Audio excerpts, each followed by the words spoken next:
Hello, I'm Ryan McEachern, and welcome to episode 39 of The Dig. On this week's show, Ian London, Executive Director from the Canadian Critical Minerals and Metals Alliance, is back to give us his take on the recently announced federal budget. Did it meet the expectations for our industry? Stephanie Alvarez has an update regarding MSTA Canada's release of our annual compendium, and we'll finish things off with 6 and 60. All this coming up right now.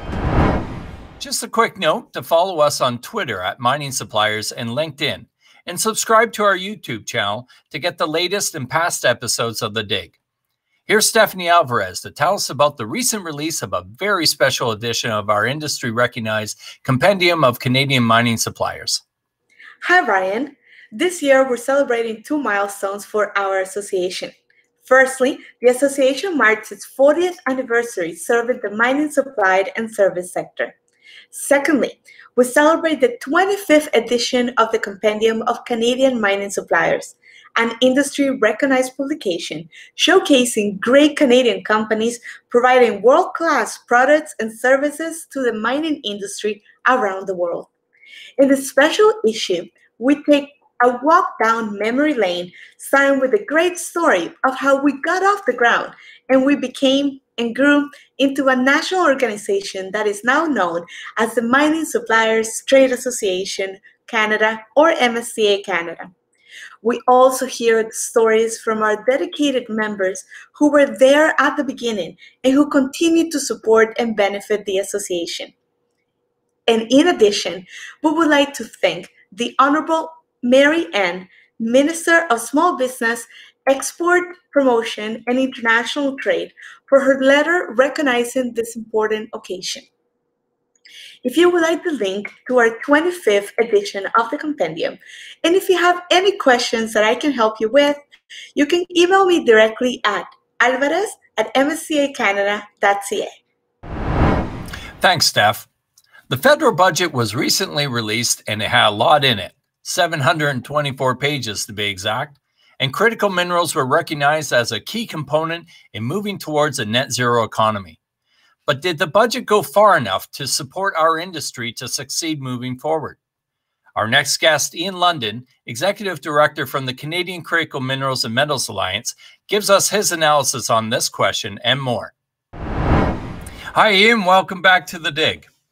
Hi, good to be here, Ryan. Yeah, so federal budgets come out, over 700 plus pages to go through.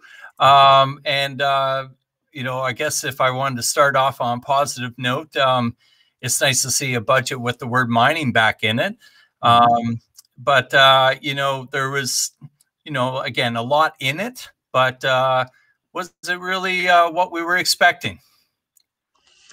Actually, a very good question. And I think I'll go back to when we chatted before the budget about expectations. And I didn't have expectations because I didn't want to be disappointed.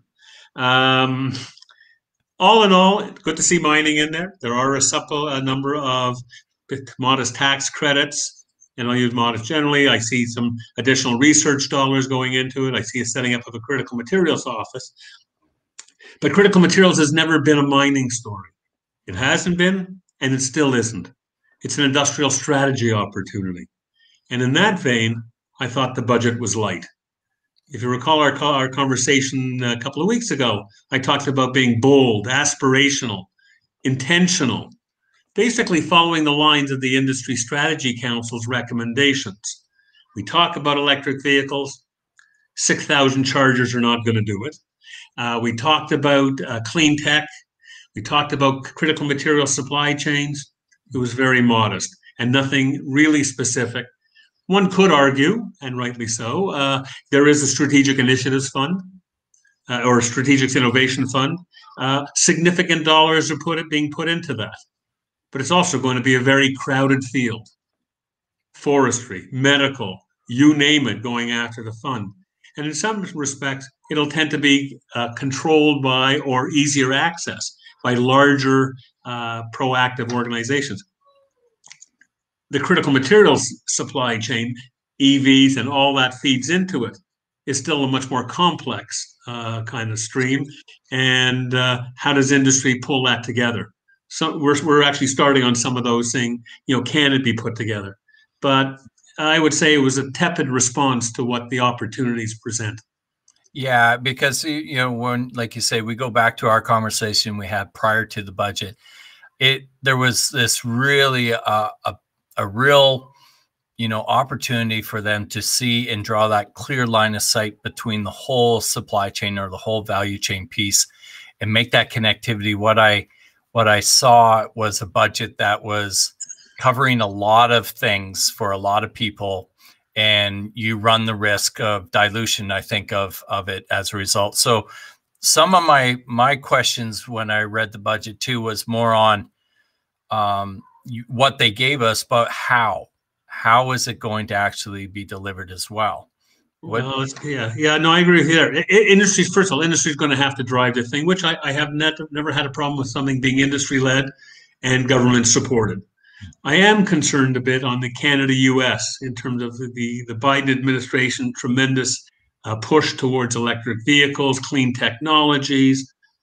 And then if Canada's in negotiation with our American friends, we're not bringing much, except we have the natural resources. But we will require, and we always need a demand side, no question. But I want those auto plants in in Canada manufacturing electric vehicles and all the value add that goes into it in Canada, serving Canadians, not as a branch operation in the US.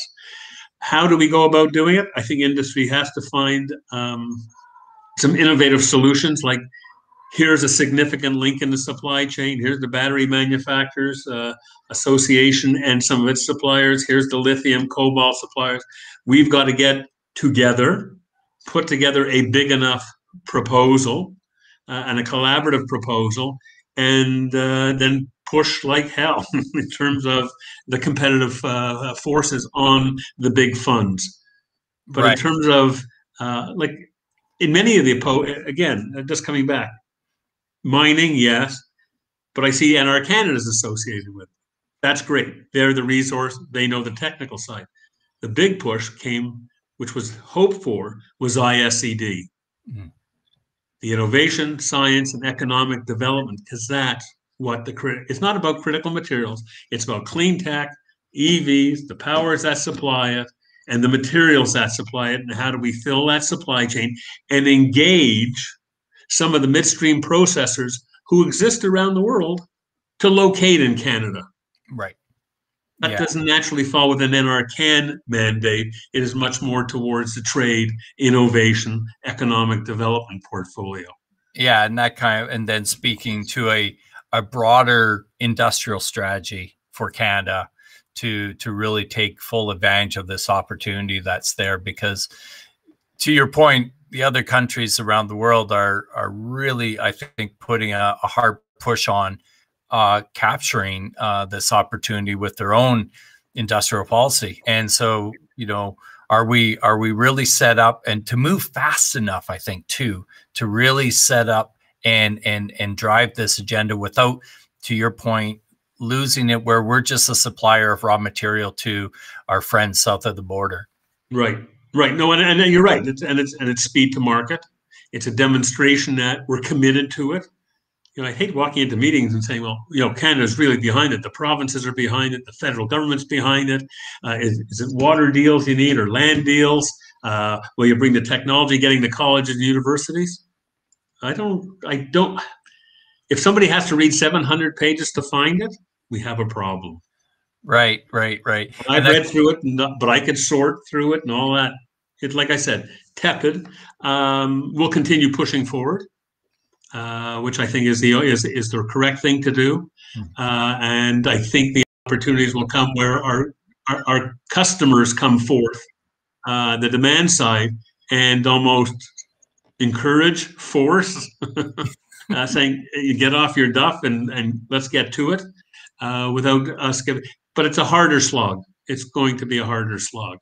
Yeah, and what I didn't, again, and maybe I know we're kind of putting a bit of a critical slant on this, but this is the reality of it, is that having the understanding of the time it takes to actually develop all this part, and it's just the uncertainty and everything that comes into just developing the resource to get it to production, to extraction, and then also putting in that other infrastructure and having the technology and the knowledge and the skill sets and all that stuff. And it's just there's a lot there, and I guess we need to see a success story come out of the budget itself to really kind of give ourselves some solace. But I like what you're saying too, is I think as a group that links through this whole value chain, we need to kind of come together and really clearly define that need and how it fits within this budget construct that we see.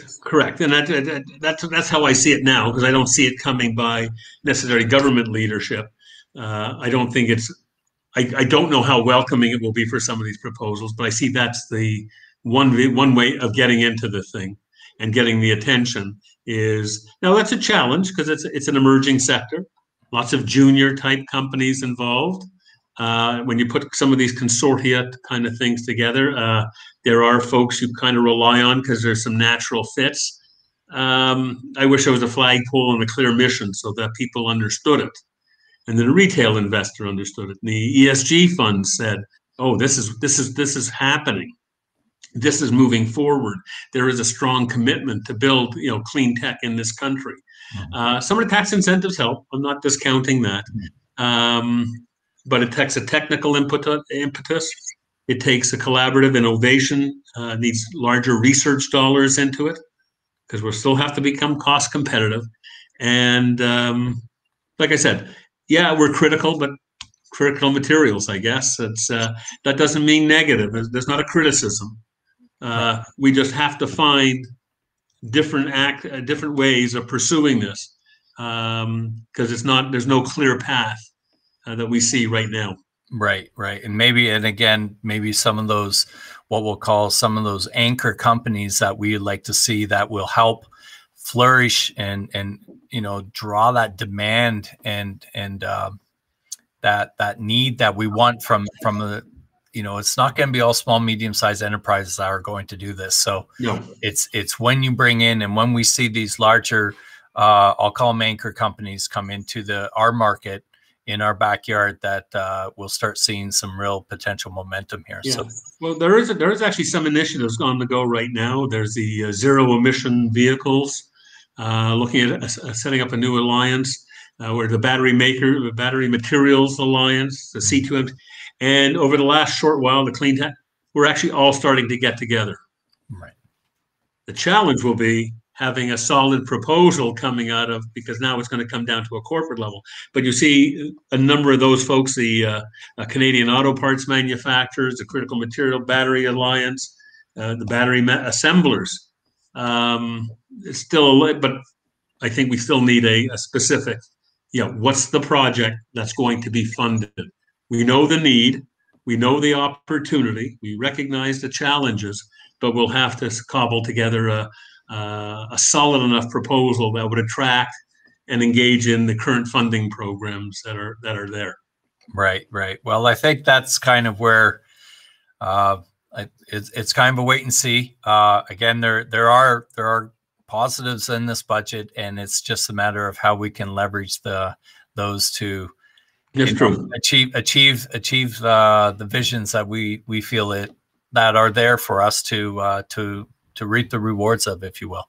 Yeah, and my apologies, and your organizations also should. It's going to take a community to pull the thing together. Yeah. But that's what the opportunity was anyway. The whole clean tech sector involves all these elements.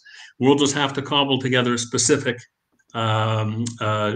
chain with several links put together to bring forth. I'm not sure individual company initiatives will break the ice, but if we're going to secure a supply chain and bring those proposals forth, I think that might very well capture people's imaginations and demonstrate our seriousness. Right, exactly. Well, I think we'll see that as a positive note to end our discussion here, Ian. So a real pleasure to have you on again, and thank you very much for being here. Thank you for your time, my friend. Now it's time for 6 in 60, where we take a look at the biggest stories affecting the mining industry today. The Philippines, the world's second-largest nickel producer next to Indonesia, has lifted a 9-year moratorium on new mining projects. Former U.S. government officials say Russian miners may face U.S. sanctions if Vladimir Putin escalates a growing battle with the West through military action. Vale CEO Eduardo Bartolomeo said it's looking at a possible spin-off of its base metal assets, a similar process it undertook in 2014. Iron ore prices hit their highest levels in 10 years due to high demand and loosening of emission control measures in China's major steel-producing hub. Global gold production is expected to increase by 6% in 2021 and remain stable at over 100 million ounces a year until 2028. And finally, Parente Global received a letter of intent from Newcrest Mining to develop an underground decline at Red Chris project, which is expected to start around mid-2021. And that is your 6 and 60. That's it for this week's episode. I'd like to thank our guest Ian London. On next week's show, I'll be bringing back Brendan Marshall from the Mining Association of Canada to get their take on the federal budget. You can follow us on Twitter at Mining Suppliers and LinkedIn, and subscribe to our YouTube channel to get instant access to the latest episode of the day. Thanks for joining us. Until next time, I'm Ryan McEachern. Take care and stay safe.